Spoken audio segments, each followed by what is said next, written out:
di hari ini senantiasa berbahagia.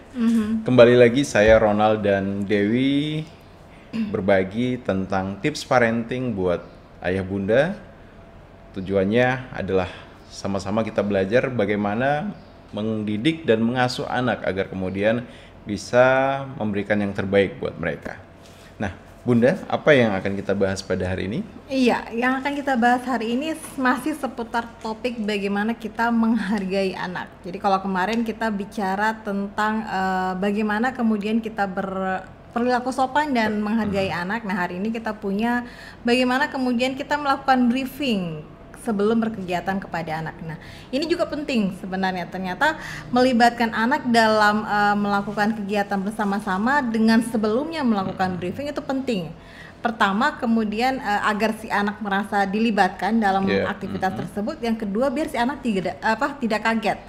Nah, kebanyakan yang kita temui anak bisa jadi bete atau bad mood, kemudian merasa tidak nyaman dan tidak bisa menikmati aktivitas dikarenakan sebelumnya dia tidak punya gambaran apa saja akan dia lakukan atau siapa saja yang nanti akan dia ketemukan, sehingga tidak jarang kemudian anak menjadi tantrum dan akhirnya malah kemudian aktivitas tidak bisa dinikmati baik oleh anak maupun oleh orang tua.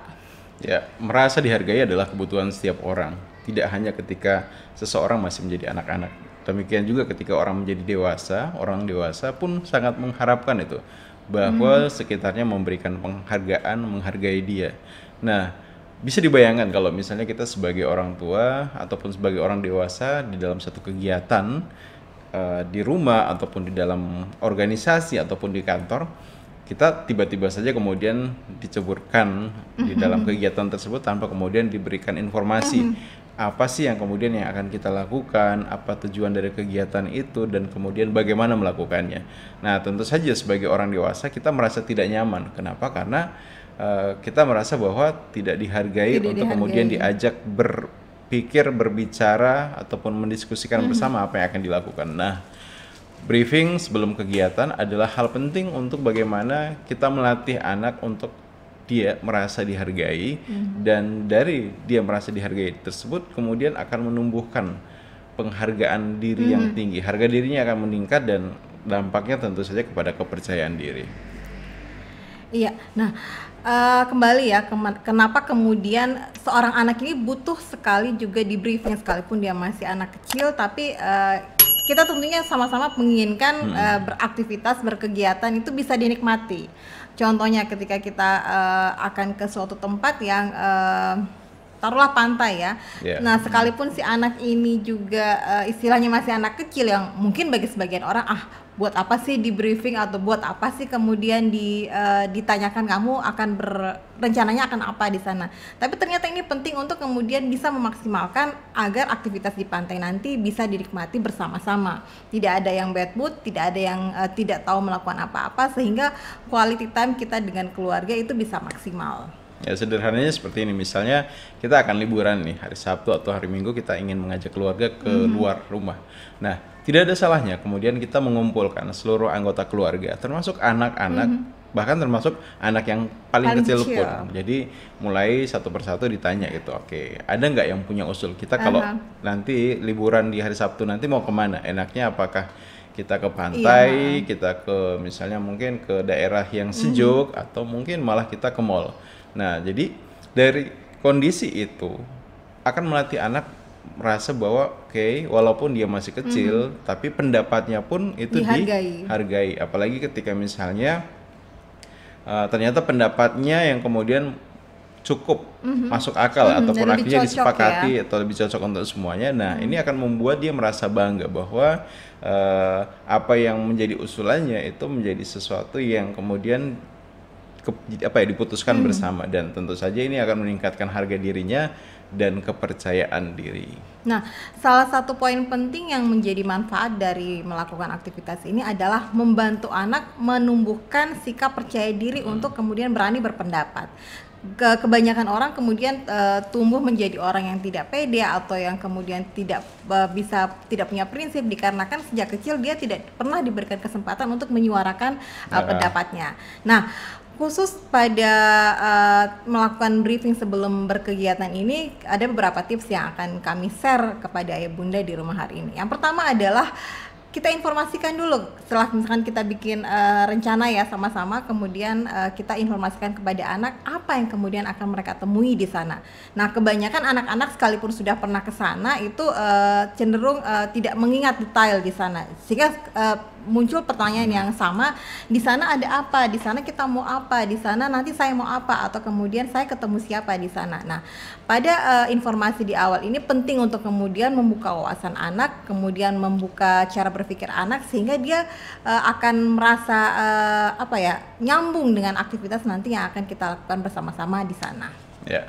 Nah, setelah kemudian anak diberi informasi tentang kita akan kemana ataupun melakukan apa, disitulah kemudian pintu buat kita membuka diskusi, ya, berdiskusi dengan anak terkait dengan oke, karena kita akan ke pantai, kira-kira kamu punya rencana nggak di sana akan ngapain aja gitu. Nah, dari situ mungkin dia akan memunculkan ide ataupun memunculkan apa saja yang dia inginkan. Misalnya mungkin, oh iya ya, berarti saya harus bawa baju renang, saya harus bawa kacamata renang. Boleh nggak misalnya saya bawa bola? Boleh nggak misalnya saya bawa cemilan? Nah, itu semua melatih anak untuk punya, pertama, perencanaan, kemudian kedua punya strategi, sehingga secara menyeluruh kita sedang membangun cara berpikir anak di dalam bagaimana melihat sesuatu, menghadapi sesuatu, ataupun menyelesaikan sebuah masalah. Iya, yang butuh kita ingat sekalipun dia adalah anak kecil, tapi pendapatnya butuh kita hargai. Artinya latih dia sedini mungkin untuk kemudian bisa merencanakan hidupnya dari merencanakan aktivitas kecil yang akan dilakukan nanti. Nah, misal selain kemudian mengajak dia berdiskusi tentang apa yang akan dia bawa, mungkin kita bisa berdiskusi kira-kira outfit apa yang pengen kamu gunakan ketika kita akan ke sana, karena semakin kesini ternyata kalau dulu dulu itu mudah sekali ketika orang tua akan beraktivitas dengan anak-anak kemudian menentukan nanti kamu pakai ini ya, tapi ternyata anak-anak zaman sekarang sudah sedikit berbeda. Iya, sekalipun dia kecil itu kadang sudah punya tipikal pakaian sendiri, sehingga ketika kita sediakan baju yang mau dia gunakan, dia seringkali merubahnya dengan gaya dia, atau dia saya pengen yang ini Bu, atau saya ingin yang ini Ayah. Jadi pada proses ini kesempatan kita untuk melatih komunikasi, keterbukaan, juga rasa percaya diri anak dalam berpendapat. Nah, menghargai anak dengan melatih bagaimana kita senantiasa melakukan briefing dalam setiap kegiatan ataupun keputusan itu bisa macam-macam. Ayah bunda misalnya mungkin bisa melatihnya setiap hari. Jadi ketika misalnya mungkin nak malam ini kita mau makan, kira-kira ada usulan nggak makan di mana, ataupun mama mau masak gitu, kamu punya usul nggak mau dimasakin apa? Ataupun misalnya biasanya ya menjelang hari raya itu orang tua sudah mulai misalnya mungkin mendekorasi rumah dan sebagainya, maka tidak ada salahnya kemudian briefing kepada anak, nah kita akan atur rumah ini secantik mungkin, sebagus mungkin, kamu punya usulan nggak, kita akan buat rumah ini tema warnanya apa lagi yang dibutuhkan, kita butuh tambahkan apa dan sebagainya. Nah, briefing sebelum kegiatan itu membantu anak merasa bahwa dirinya dihargai dan kemudian melibatkan anak, sehingga ketika anak merasa ketika dia terlibat dan kemudian idenya diterima, gagasannya diterima, nah ini akan sangat membantu dia ketika dewasa untuk selanjutnya saat ada momen-momen untuk kemudian dia bisa berkontribusi, baik apakah itu sekedar memberikan pendapat ataupun misalnya ikut terjun di dalam pekerjaan, dia akan senantiasa proaktif karena sejak kecil dia merasa bahwa terlibat di dalam sebuah pekerjaan, sebuah aktivitas bersama itu adalah hal yang menyenangkan. Nah, sedangkan ketika misalnya anak sejak kecil jarang mendapatkan kesempatan untuk dihargai oleh orang tuanya, diajak berbicara, dilibatkan dalam berbagai macam keputusan. Nah, biasanya ini juga akan berdampak pada anak saat dia dewasa. Saat dia dewasa, cenderungnya anak-anak yang dibesarkan dengan kurangnya penghargaan dari lingkungan itu menjadi orang yang cenderung tertutup, kemudian sering ragu dengan diri sendiri. Saat ingin berpendapat, dia kemudian berpikir, kira-kira kalau saya berpendapat dihargai enggak ya, didengarkan enggak ya, ataupun dianggap enggak ya. Jadi pertimbangan-pertimbangan seperti itu yang akhirnya membuat orang ini jadi semakin tertutup dan kurang bisa mengeksplor apa yang kemudian potensi yang ada di dalam dirinya. Ya, jadi demikian ya Ayah Bunda video kita pada hari ini tentang bagaimana pentingnya kita menghargai anak dengan memberikan briefing setiap kita berkegiatan. Oke, mungkin ada tambahan? Iya, nah ya Bunda, bagi yang mungkin belum terbiasa dengan aktivitas ini, pelan-pelan diupayakan atau dilatih. Mungkin di awal-awal ya Bunda akan menemukan situasi yang unik ataupun lucu di mana apa yang disampaikan anak-anak ini bertolak belakang dengan yang orang dewasa tahu. Jangan panik dulu ketika mendapati kondisi ini, karena kita lebih dewasa dan punya wawasan lebih luas dari anak-anak. Sebisa mungkin kita memberikan informasi lebih. Misalkan ketika dia bilang, oh ma, ruang tamu sepertinya cocok nih atau bagus nih ketika kita cat dengan warna hitam. Nah, mungkin sebagian orang tua yang kemudian di kepalanya sudah ada plan sebelumnya merasa berbenturan kan. Nah, dari sini karena kemudian sepertinya warna hitam bukan warna yang cocok untuk berada di ruang tamu, kita kasih anak lagi informasi dengan mungkin menampilkan beberapa gambar yang memperlihatkan idealnya di dalam sebuah ruang tamu atau ruang keluarga itu berisi atau dindingnya diwarnai dengan apa. Nah, dari situ kemudian struktur berpikir anak dibangun.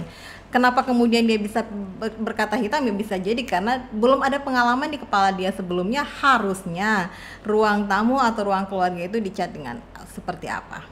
Itu saja kalau dari saya. Ya, baik Ayah Bunda, demikian video kita kali ini. Semoga bermanfaat dan sampai jumpa lagi. Wassalamualaikum warahmatullahi wabarakatuh.